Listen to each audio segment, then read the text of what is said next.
అతుకుల బట్టలు వేసుకుని చింపిరి జుట్టుతో పిచ్చిదాన్లా ఉన్న సరోజ తన చేతిలో ఉన్న పేడతో శారద ఇంటిని కొడుతూ, పోతావే, నాశనం అయిపోతావు, సర్వనాశనం అయిపోతావు, దిక్కులేం చావు చేస్తావు, చివరికి నాన్న వాళ్ళు కూడా దగ్గరికి రాకుండా అనాథ చావు చేస్తావు. థు, నీ బతుకు పాడుగాను. వడ్డీల పేరుతో నాలాంటి ఎంతమంది పేదవాళ్ల రక్తం తాగుతావే పాపిష్టిదానా. అదంతా డాబా మీద నిలబడిన కోడలు అనామిక చూస్తూ ఉంటుంది. ఈవిడెవరో కాని రోజూ లేచినప్పటి నుంచి తిరిగి పడుకునే వరకు మా అత్త శారదని తిడుతూ ఏదో ఒకటి తీసుకుని కొడుతూ ఉంటుంది. మొన్న రాళ్ళు, నిన్న మట్టి, ఈరోజు పేడ. అసలు ఈవిడెవరు? మా అత్తని ఎందుకు ఇలా తిడుతుంది? మా అత్తయ్య ఏమనకుండా ఎందుకు ఊరుకుంటుంది అని అనుకుంటూ సరోజని చూస్తూ ఉంటుంది. ఆ ఇంటి లోపల వడ్డీ వ్యాపారం చేసే అత్తగారు శారద సరోజ పెట్టే శాపనార్థాల్ని పట్టించుకోకుండా బీరువాలో ఉన్న డబ్బుల కట్టల్ని, తాకట్టు పెట్టుకున్న ఆస్తుల కాగితాల్ని చూసుకుని మురిసిపోతూ తనలో తాను ఇలా అనుకుంటుంది. తెట్టవే, ఇంకా బాగా తిట్టు. నువ్వు ఎంతలా తిడితే నా వడ్డీ వ్యాపారం అంత డెవలప్ అవుతుంది, రాబడి ఎక్కువగా ఉంటుంది అని అనుకొని పైకి మాత్రం ఇలా అంటుంది. అనామిక, అనామిక అని కోడల్ని పిలుస్తుంది. డాబా మీదున్న కోడలు అనామిక అత్తగారు శారద పిలుపు విని శారద గదిలోకొస్తుంది. ఏం కావాలత్తయ్య? ఏం వద్దు గాని ఇలా వచ్చి బీరువాలో ఏమున్నాయి చూడు అని చెప్పగానే అనామిక బీరువా దగ్గరికి వెళ్లి ఆ బీరువాలో ఉన్న డబ్బుల కట్టల్ని, ఆస్తుల కాగితాలని చూస్తుంది. 10 డబ్బులు కట్టలు, 15 ఆస్తుల కాగితాలు ఉన్నాయత్తయ్య. కరెక్ట్గా చెప్పావే కోడల. నేను టౌన్లో నా స్నేహితురాలి కూతురు పెళ్లికి వెళ్తున్నాను. అప్పటి వరకు బీరువా తాళాలు నీ దగ్గర పెట్టుకో. అయ్యో అత్తయ్య, బీరువా తాళాలు నాకెందుకు చెప్పండి? నీకేమీ ఊరికే ఇవ్వడం లేదులే కోడలా. ఎవరైనా వడ్డీ కోసం వస్తే వాళ్ళకి ఎంత కావాలో తెలుసుకుని అంతా ఇచ్చి పంపించు. మిగతా విషయాలన్నీ నేనొచ్చాక మాట్లాడతాను. అలాగే అత్తయ్య. జాగ్రత్త కోడ్లా. ఒక్కొక్క నోటుని 1కి 2 సార్లు లెక్కబెట్టు. ఆ తర్వాత ఇవ్వు. ఒక్కోసారి 2-3 నోట్లు అంటుకుంటాయి. అప్పుడు మనం అవి పోగొట్టుకున్న వాళ్ళమవుతాం అని చెబుతూనే ఉంటుంది శారద. అనామికాకి మాత్రం శారద మాటలు కాకుండా సరోజ తిడుతున్న తిట్లు, పెడుతున్న శాపనార్థాలే వినబడుతూ ఉంటాయి. అప్పుడు శారదని అడగాలి అనుకుని, అత్తయ్య, మిమ్మల్ని ఘోరంగా తిడుతున్నా ఆ పిచ్చావిడెవరు? పిచ్చిదా నువ్వే అంటున్నావు కదా కోడ్లా. పిచ్చి వాళ్ళ గురించి అంతలాగా ఆలోచించబాక. ఏమీ మాట్లాడకుండా ఉండు. జాగ్రత్త కోడ్లా అని చెప్పి శారద తాళాలిచ్చేసి అక్కడి నుంచి వెళ్ళిపోతుంది. ఇక పొలం గట్టున చెట్టు దగ్గర ప్రసాదు, అతని బావమరిది చక్రవర్తి కూర్చుని ఉంటారు. బావా, నా కూతురు అనామిక ఎలా ఉంది? నా ఇంటి కోడలు కదా చక్రవర్తి, చాలా బాగుంది. శారదైతే తన మేడగోడల్ని ఇంకా బాగా చూసుకుంటుంది. పోనీలే బావా, అత్తా కోడలు బాగుంటే అదే చాలు. అది సరే చక్రవర్తి, చెల్లి గురించి ఏమైనా తెలిసిందా? లేదు బావా, నా భార్య గురించి ఏమీ తెలియలేదు. ఎక్కడుందో, ఎట్టా ఉందో, శారద చేసిన అవమాన భారం తట్టుకోలేక ఎక్కడికి వెళ్ళిందో ఏమో అని చక్రవర్తి బాధగా కన్నీళ్లు పెట్టుకుంటాడు. అది చూసి ఓదార్పుగా ప్రసాద్ ఇలా అంటాడు. బాధపడకు చక్రవర్తి, చెల్లిని అంతలా నా భార్య కూడా అనుమానిస్తుందని అనుకోలేదు. ఎట్టి పరిస్థితుల్లో అనామికకి మాత్రం ఈ విషయం తెలియకూడదు. చెప్పను బావా, ఇట్లాంటివి చెప్పి నా కూతురి కాపురంలో నేనెందుకు నిప్పులు పోస్తాను చెప్పండి. మన కాలం దగ్గర పడుతుంది చక్రవర్తి, ఇప్పుడు మనకి ఎడబాటెందుకు చెప్పు. అవును బావా, అనామిక జాగ్రత్త, నాకు కొంచెం పనుంది అని చెప్పి చక్రవర్తి అక్కడి నుంచి వెళ్ళిపోతాడు. వడ్డీ డబ్బులు తీసుకుని విమల శారద ఇంటికొస్తుంది. ఏంటి పిన్ని ఇలా వచ్చో? వడ్డీ డబ్బులు ఇవ్వాలని వచ్చాను తల్లి. ఈ డబ్బులు తీసుకుని బుక్లో రాసుకో అని చెప్పగానే అనామిక అక్కడి నుంచి బీరువా దగ్గరికి వస్తుంది. బీరువా తెరిచి అందులో ఉన్న బుక్కు కోసం చూస్తూ ఉంటే తాకట్టు పెట్టుకున్న ఆస్తుల కాగితాలు కింద పడతాయి. చక్రవర్తి అని తన తండ్రి పేరు మీదున్న ఆస్తి కాగితాలు కనిపిస్తాయి. వాటిని పట్టుకొని అయోమయంగా చూస్తూ, ఇదేమిటి, నాన్న ఆస్తి కాగితాలు అత్తయ్య దగ్గరున్నాయి? అంటే నాన్న అత్తయ్య దగ్గర ఆస్తి కాగితాలు తాకట్టు పెట్టి వడ్డీ కోసం డబ్బులు తీసుకున్నాడా అని చెప్పి ఆ కాగితాలు తీసుకుని బయటకొస్తుంది. ఇక ఎదురుగా విమల కనిపిస్తుంది. బుక్కు కనిపించడం లేదు పిన్ని, నాకు గుర్తుంటుందిలేండి, డబ్బులు ఇవ్వండి. తప్పుగా అనుకోకమ్మా, మీ అత్తయ్య శారద సంగతి నీకు తెలీదు. తనకి దూరపు చుట్టమైనా అన్నయ్య వదినలకి డబ్బులు వడ్డీకి ఇచ్చింది. పాపం ఆ వదిన నెల నెల వడ్డీలు కడతానే వచ్చింది అని విమల చెబుతూ ఉంటుంది. అనామిక విమల చెప్పేది వింటూ ఉంటుంది. శారదేమో రాసుకోలేదు, డబ్బుల కోసం మాట మార్చేసింది, తిట్టింది, కొట్టింది. దాంతో ఆ మహా తల్లి పిచ్చిదైపోయింది అని విమల చెప్పగానే అనామికకి రోజూ తన ఇంటి ముందు చూస్తున్న పిచ్చి సరోజ గుర్తుకొచ్చింది. పరుగున గేటు దగ్గరికొచ్చి దిక్కులు చూస్తుంది. ఆ పిచ్చి సరోజ తిట్టుకుంటూ ముందుకు వెళ్తూ ఉంటుంది. అనామిక తన దగ్గరికొస్తుంది. తనని తీసుకుని విమల దగ్గరికి వచ్చింది. విమల చూసి ఆమెను గుర్తుపడుతుంది. అనామికకి జరిగిన విషయం మొత్తం అర్థమవుతుంది.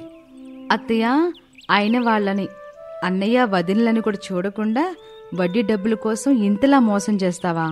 చెప్తాను, నీ ఇంట్లోనే నిన్ను పని మనిషిగా మారుస్తాను, నీతో గొడ్డు చాకిరీ చేయిస్తాను అని అనుకుని విమలని అక్కడి నుంచి పంపించేస్తుంది. సరోజను తీసుకుని ఇంట్లోకి వెళ్తుంది. కొంత సమయం తర్వాత అందంగా ఉన్న తన తల్లి సరోజను తీసుకుని హాల్లోకి వస్తుంది. తన తండ్రి చక్రవర్తికి ఫోన్ చేస్తుంది. ప్రసాదు, చక్రవర్తి ఇంటికొస్తారు. అక్కడ ఉన్న సరోజని చూసి చక్రవర్తి, ప్రసాదు చాలా సంతోషిస్తారు. ప్రసాదు కన్నీళ్లు తుడుచుకుంటూ, ఇన్నాళ్ళకి మీ అమ్మని నాన్నని కలిపావు కోడ్లా, ఇక మీ అత్తయ్యకి బుద్ధి చెలజెయ్యాలి. చేస్తాను మావయ్య, ఇప్పుడు అత్తయ్య వస్తుంది కదా, చూడండి అని చెప్పగానే చక్రవర్తి, సరోజ అక్కడి నుంచి వెళ్ళిపోతారు. చీకటి పడుతూ ఉండగా శారద ఇంటికొస్తుంది. అయినా అనామిక లేవకుండా సోఫాలో కూర్చుని టీపాయ్ మీద కాళ్ళు పెట్టుకుని టీవీ చూస్తూ ఉంటుంది. కాళ్ళా, నేనొచ్చాను. అయితే ఏం చేయమంటావు అత్తయ్య? కొత్త అత్తవని హారతి పట్టాలా? అది కాదే కోళ్ళ, చాలా తలనొప్పిగా ఉంది. వేడి వేడి టీ వెళ్ళి తీసుకుని రండి, నాకు కూడా చాలా తలనొప్పిగా ఉంది. ఎంత పొగరే నీకు, అత్తని నాకు టీ తీసుకురమ్మని నాతో చెబుతావా? అత్తవైన మనిషివే కదా, అడవి పందివి కాదు కదా అని అనగానే శారదకి కోపం వస్తుంది. అప్పుడు అనామిక బీరువా తాళాలు చూపిస్తూ, ఇవి కావాలంటే చెప్పిన పని చేయాల్సిందే, లేదంటే వీటిని మీకివ్వను అని చెప్పగానే అత్తగారు శారదకి కోడలు తనతో ఆడుకోవాలని అనుకుంటుందని అర్థమవుతుంది. ఏమీ మాట్లాడకుండా వెళ్లి టీ పెడుతుంది.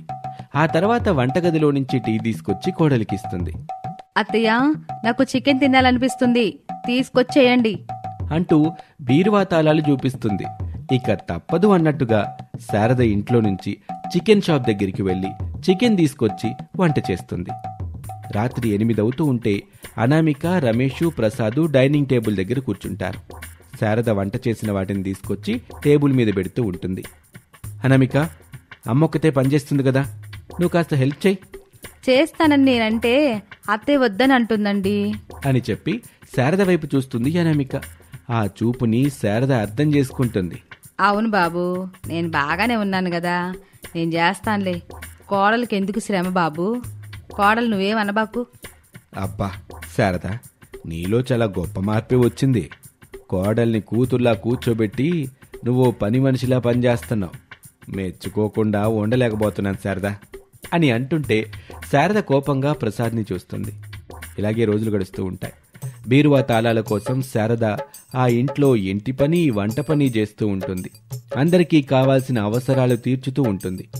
ఒక రోజున శారద బాగా అలసిపోయి బెడ్ మీద పడుకుంటుంది. అయినా అనామికకి జాలి, దయ కలగలేదు. లేచి పని చేస్తేనే బీరువా తాళాలు మీకిస్తాను, లేదంటే లేదు అని బెదిరిస్తూ ఉంటే చక్రవర్తి తన భార్య సరోజను తీసుకుని అక్కడికి వస్తాడు. సరోజ తన కూతురి ప్రవర్తన చూసి చెంప మీద కొడుతుంది. అమ్మా, అవునే అమ్మనే, ఎంతైనా తను నీకు అత్తయ్య, నువ్వు చేయాల్సిన పనులన్నీ నీ అత్తయ్యతో చేపిస్తావా? క్షమాపణ అడుగు అని అంటున్న సరోజ వైపు చూస్తుంది శారద. షాకింగ్గా బెడ్ మీద నుంచి లేస్తుంది. ఓహో, నీకు నిజం తెలిసిపోయిందా కోడలా? అందుకే నన్ను ఎన్నాళ్లుగా పని మనిషిని చేసి ఈ పనంతా చేయించావు కదూ. మీరు చేసిన తప్పని మీకు అనిపించడం లేదా అత్తయ్య? లేదు కోడలా, నేను చేస్తుంది వడ్డీ వ్యాపారం. ఇక్కడ నేను బంధాలని, బంధుత్వాలను చూసుకుంటా ఉంటే వ్యాపారాన్ని చేయలేను. నాకు ఆ తాళాలొద్దు, ఏమొద్దు. ఇప్పుడు నాకు గుర్తుకొచ్చింది, నా గదిలోని చెక్కపెట్టెలో కూడా తాళాలున్నాయి అని చెప్పి అక్కడి నుంచి తన రూంలోకి వెళ్తుంది. చెక్కపెట్టి మొత్తం చూస్తుంది, కానీ ఎక్కడా తాళాలు కనిపించవు. అయోమయంగా మళ్లీ తిరిగి అనామిక దగ్గరికే వస్తుంది అత్తగారు. ఆ తాళాలు కూడా లేవా అత్తయ్య అని నవ్వుతూ అనామిక తన 2 చేతులతో 2 తాళాల్ని పట్టుకుని అత్తగారికి చూపిస్తూ నవ్వుతూ ఉంటుంది. శారద మాత్రం ఇంక చేసేదేమీ లేక అనామిక చెప్పిన ప్రతి మాట వింటూ పని మనిషిలాగా ఆ ఇంట్లోనే అన్ని పనులు చేస్తూ ఉంటుంది. చూద్దాం పని మనిషిగా మారిన ఈ అత్తగారిలో మార్పు వస్తుందో లేదో. ఇది ఇవాల్టి కథ. మరొక ఆసక్తికర కథలో మళ్ళీ కలుద్దాం. నమస్తే. పనికిరాని వస్తువులు పడేసిన గదిలో చేతులు కాలిన శారద, చెంపకు చేతివేళ్ల అచ్చులు పడిన ప్రసాదులు కూర్చొని బాధపడుతూ కన్నీళ్లు పెట్టుకుంటూ ఉంటారు. నన్ను మన్నించండి. మీరు చిన్న కోడల అనామిక. వద్దని ఎంత చెప్పినా వినకుండా సిటీలో ఉంటున్న పెద్ద కొడుకు కోడల దగ్గరికి తీసుకొచ్చాను. పెద్ద కొడుకు మీద మమకారం, పెద్ద కొడలి మాట తీరు నిన్నట నడిపించాయి శారద. నువ్వు కావాలని చేసింది కాదు గదా. ఏం జరిగినా అంతా మన మంచికి అనుకొని ముందుకు పోతూ ఉండాలి. అదే జీవితం. పెద్ద కోడలు మిమ్మల్ని కొట్టినందుకు మీకు బాధగా లేదండి? లేదని నీకు అబద్ధం చెప్పలేను శారద. చాలా అంటే చాలా బాధగా ఉంది. ఈ అవమాన భారం భరించటం నా వల్ల అయ్యేలా లేదు శారద. అంటే ఏమిటండి మీ ఉద్దేశం? నన్ను ఒంటరిదాన్ని చేసేసి నాకు దూరంగా బలవంతంగా వెళ్ళిపోదామని అనుకుంటున్నారా? వద్దండి, అలాంటి పాడు ఆలోచన మాత్రం చేయబాకండి. మీరు లేకపోతే నేనుండలేను అని శారద బ్రతిమిలాడుతూ ఉంటుంది. ప్రసాద్ కన్నీళ్లు పెట్టుకుంటూ ఉంటాడు. రామన్నపేట అనే ఊరిలో ఒక పాతకాలం నాటి గుడి అది. ఆ గుడి ముందున్న రాళ్ల మీద కొత్త బట్టలు వేసుకున్న రమేషు, కొత్త చీర, తలనిండా పూలు పెట్టుకుని అందంగా ఉన్న అనామిక దిగాలుగా కూర్చొని ఉన్నారు. ఇంతలో వాళ్ళ దగ్గరికి పంతులు పరమేశం కొట్టిన కొబ్బరికాయ, అరటిపండు తీసుకొచ్చి, రమేషు, అనామిక, ముందుగా మీ ఇద్దరికీ పెళ్లి రోజు శుభాకాంక్షలు. ఇద్దరూ సంతోషంగా జీవితాంతం జీవించండి. మా సంతోషం ఈ ఏడాది సిటీకి పోయింది పంతులు గారు. అర్థమైంది తల్లి. నీ అత్తామామల గురించే కదా నువ్వలా బాధగా మాట్లాడుతున్నది. సిటీకి వెళ్ళిన సంతోషం శాశ్వతంగా అక్కడే ఉండదు తల్లి. మళ్ళీ మీ దగ్గరకే మిమ్మల్ని వెతుక్కుంటూ తిరిగొస్తుంది అని చెప్పగానే రమేష్, అనామిక ముఖాలు సంతోషంగా వెలిగిపోతాయి. వాళ్ళిద్దరి పేర్ల మీద అమ్మవారికి పూజ చేయించారు కదా, ఇక అంతా తల్లే చూసుకుంటుంది. మీరు మాత్రం సంతోషంగా ఉండండి. ఇదిగో అమ్మ ప్రసాదం అని చెప్పి కొబ్బరికాయ, అరటిపండు ఇచ్చేసి పంతులుగారు వెళ్ళిపోతారు. మన పెళ్ళయి నేటికి 10 ఏళ్ళవుతుంది. ప్రతి సంవత్సరం అత్తామామల ఆశీస్సులు తీసుకునేవాళ్ళం. ఈసారి మాత్రం తీసుకోలేకపోతున్నాం. ఇప్పుడే కదా నామిక పంతులుగారు చెప్పారు, నీ సంతోషం తిరిగి నీ దగ్గరికే వస్తుందని. బాధపడకు. సిటీలో ఎలా ఉన్నారో ఏమో. అసలే నా తోటి కోడలు చాలా రిచ్ అండి. ఇంకే ఉంది, కావాల్సిన కమ్మని వంటలు బుక్ చేసి పెడుతూ ఉంటుంది. మా అమ్మ నాన్న బాగా తింటూ ఉంటారు అని వాళ్ళిద్దరూ మాట్లాడుకుంటూ ఉంటారు.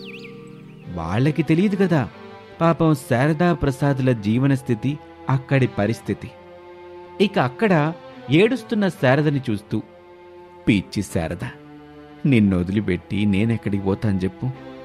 బతికినంతకాలం మనిద్దరం కలిసిమెలిసి బతుకుదాం అని ఓదార్చుతూ ఉంటాడు.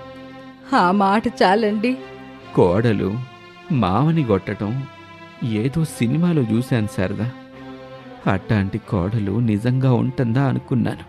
కానీ ఆ దేవుడు నా ఇంటికే పెద్ద కోడలుగా పంపిస్తాడనుకోలేదు శారదా. కానీ శారదా, ఈ అవమాన భారంతో నేనిక్కడ బతకలేను. ఊరికి పోదాం పద. పోదామండి. నాకు కూడా ఇక్కడ ఉండాలని లేదు. సిటీలో ఉంటున్న పెద్ద కొడుకు, పెద్ద కోడల దగ్గరికి వెళ్తున్నాం. కాలు మీద కాలు వేసుకొని కావలసిన వాటిని అన్నిటినీ మురిపెంగా చేయించుకొని ఇష్టంగా తిని బాగా లావయ్యి వస్తామని ఊరంతా గొప్పగా చెప్పుకొని వచ్చాం కదండి. గొప్ప అనేది ఎప్పటికైనా ముప్పని మనకి ఇప్పుడే కదా తెలిసింది. ఇక గొప్పలికి పోయేది లేదు శారదా. ఇక్కడికి వచ్చిన తర్వాతే కదా పెళ్ళంచాటు మొగుడుగా మన కొడుకున్నాడన్న విషయం తెలిసింది. ఆ కోడలి అరాచకం బయటపడింది అని వాళ్ళిద్దరూ మాట్లాడుకుంటూ ఉంటారు. రమేష్, అనామిక పిల్లల్ని తీసుకొని వీధిలో తమ ఇంటికి వెళ్తూ ఉంటారు. అలా కొంచెం దూరం వెళ్ళిన తర్వాత తాళం వేసున్న పాతకాలం నాటి మట్టి ఇల్లు కనిపిస్తుంది. అనామిక ఆ ఇంటి ముందు ఆగి ఆ ఇంటి వైపు చూస్తుంది. అప్పుడు అనామికకి తను, అత్తగారు శారద అరుగు మీద కూర్చుని కబుర్లు చెప్పుకుంటూ గతంలో నవ్వుకున్న సందర్భం గుర్తొచ్చి తలుచుకుంటుంది. నేను అత్తయ్య ఆ అరుగు మీద కూర్చుని కబుర్లు చెప్పుకుంటూ ఎంతో సరదాగా నవ్వుకునేవాళ్ళమండి. అనామిక, ఎప్పుడు చూడు అత్తయ్య మామయ్య అంటూ మా అమ్మ వాళ్ళని తలుచుకుంటూనే ఉంటావు. వాళ్ళు మా అన్నయ్య వాళ్ళ దగ్గరికి వెళ్ళి 1 నెల రోజులైంది. పిల్లల కోసం మన కోసం ఒక్కసారైనా ఫోన్ చేసిందే లేదు. మనం చేస్తే వాళ్ళు మాట్లాడిందే లేదు. అక్కడ వాళ్ళు ఎలా ఉన్నారో ఏమో. మమ్మీ, ఆకలిగా ఉంది, మనం ఇంటికి వెళ్ళి పాయసం తిందామా? అవును మమ్మీ, పాయసం తిందాం అని అంటున్న పిల్లల్ని తీసుకొని అనామిక రమేష్లు ఇంటికొస్తారు. పిల్లలకి అనామిక పాయసం చేసి పెడుతుంది. వాళ్ళు సంతోషంగా తింటారు. ఆ రోజు అర్ధరాత్రి శారదా ప్రసాదులు గాయాలతో అతి కష్టం మీద రైల్వే స్టేషన్కి చేరుకుంటారు. అప్పుడే వచ్చి ఆగిన రైలు బండిని ఎక్కుతారు. మరుసటి రోజున అనామిక తాళం వేసిన ఇంటి ముందు ముగ్గు పెడుతూ ఉండగా శారదా ప్రసాద్ ఇద్దరు ఇంటికొస్తారు. అనామిక వాళ్ళిద్దరినీ చూసి ఎంతో సంతోషపడుతుంది. శారద కన్నీళ్లు పెట్టుకుంటుంది. ఏవండి, అత్తయ్య మావయ్య సిటీ నుంచి వచ్చేశారు అని అనగానే రమేష్ పరుగున వాళ్ళ దగ్గరికి వస్తాడు. తల్లిని తండ్రిని చూసి ఎంతో సంతోషపడతాడు. ఒక క్షణం తర్వాత తండ్రి చెంపకు పడిన చేతివేళ్ల అచ్చుల్ని చూస్తాడు. అయ్యో నాన్నా, చెంపకి చేతివేళ్ల అచ్చులేంటి? ఏమైంది నాన్నా అని అనగానే అనామిక కూడా వాటిని గమనిస్తుంది. ఆ తర్వాత అత్తగారు శారద చేతుల్ని పట్టుకుని చూస్తుంది. ఎర్రగా కమిలిపోయి ఉంటాయి. శారద కన్నీళ్లు పెట్టుకుంటుంది. అత్తయ్య, ఏమైంది? చేతులెలా అత్తయ్య ఇంతలా కాలిపోయాయి? అనామిక, అమ్మ వాళ్ళు ఇప్పుడే కదా వచ్చింది. కాస్త కుదుట పడ్డ తర్వాత అన్ని వివరంగా చెప్తారు. వాళ్ళు తినటానికి అన్నం కూర చేయి. పదండి అత్తయ్య, ఇంటికెళ్దాం. లేదు చిన్న కోడలా, వెళ్ళి ఈ ఇంటి తాళంది, మేము ఈ ఇంట్లోనే ఉంటాం అని చెప్పగానే అనామిక ఏమీ మాట్లాడకుండా తాళం తీస్తుంది. శారదా ప్రసాదులు ఆ ఇంట్లోకి వెళ్తారు. అనామిక తన ఇంటికి వెళ్ళి కట్టెల పొయ్యి మీద వంట చేస్తూ ఉంటుంది. పిల్లలు హరీషు భవ్యలు స్కూల్కి రెడీ అయి వెళ్తూ శారదా ప్రసాదుల దగ్గరికి వస్తారు. మనవన్ని మనవరాల్ని చూసుకుని వాళ్ళిద్దరూ సంతోషపడతారు. ఏవైంది నానమ్మ, పడుకొనున్నావు అంటూ హరీష్ శారద తల మీద చేయి పెట్టి చూస్తాడు. బాగా ఒళ్ళు కాలుతూ ఉంటుంది. పరుగున అనామిక దగ్గరికి వస్తాడు. మమ్మీ మమ్మీ, నానమ్మకి బాగా జ్వరం వచ్చినట్టుగా ఉంది, వెళ్ళి చూడు, నేను చెల్లి స్కూల్కి వెళ్తాం. సరే బాబు, నేను చూస్తాను గాని మీరు వెళ్ళండి అని చెప్పగానే హరీషు చెల్లెలు భవ్యని తీసుకుని స్కూల్కి వెళ్ళిపోతాడు. అనామిక వంట పూర్తి చేసుకుని తినటానికి శారదా ప్రసాదులకు డబ్బాలో అన్నం కూర పెట్టుకుని వస్తుంది. జ్వరంతో పడుకున్న శారదను తీసుకుని పెరట్లో ఉన్న నీళ్ల సంపు దగ్గరికి వస్తుంది. అక్కడ ఉన్న గద్దె మీద కూర్చోబెట్టి ముఖం కడుగుతుంది. ఆ తర్వాత టవల్ తీసుకొచ్చి ముఖం తుడుస్తుంది. ఇంట్లోకి తీసుకొచ్చి మంచంలో కూర్చోబెడుతుంది. మావయ్య, ఇక మీరు వెళ్ళి ముఖం కడుక్కొని రండి. అలాగే కోళ్ళ అని చెప్పి ప్రసాదు పెరట్లోకి వెళ్తాడు. అనామిక శారదకి అన్నం తినిపిస్తూ ఉంటుంది. చిన్న కోడలు అత్తగారికి చేస్తున్న సేవని చూసి ఎంతో సంబరపడతాడు. దయగల కోడల్ని కళ్ళ ముందు పెట్టుకుని డబ్బున్న కోడలింటికి అనవసరంగా వెళ్ళాం. మా చిన్న కోడలు బంగారు అని అనుకుని వాళ్ళ దగ్గరికొచ్చి మంచంలో శారద పక్కన కూర్చుంటాడు. ప్రసాదు అన్నం తింటూ కన్నీళ్లు పెట్టుకుంటాడు.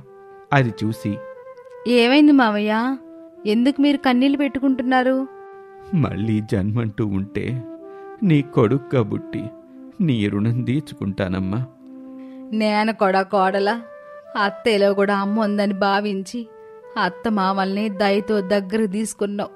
మాకు అన్ని విధాలుగా సేవలు చేస్తున్నావు.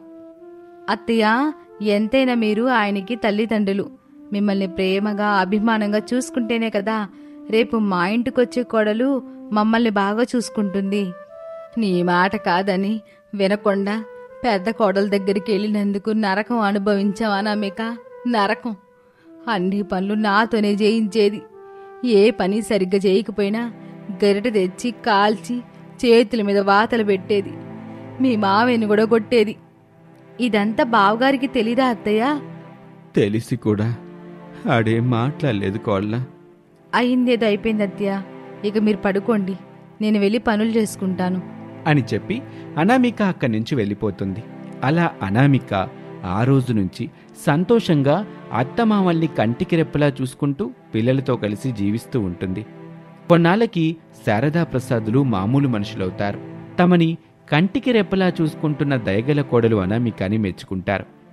శారదా ప్రసాద్ ఇద్దరు ఇక ఎప్పటికీ పెద్ద కోడలు కొడుకు దగ్గరికి వెళ్ళకూడదని నిర్ణయించుకుంటాడు. ఊళ్ళోనే ఉంటూ రమేష్, అనామిక పిల్లలతో కలిసి సంతోషంగా జీవిస్తూ ఉంటారు. ఇది వాల్టి కథ, దయగల కోడలు. మరొక ఆసక్తికర కథలో మళ్ళీ కలుద్దాం. అంతవరకు సెలవు. నమస్తే.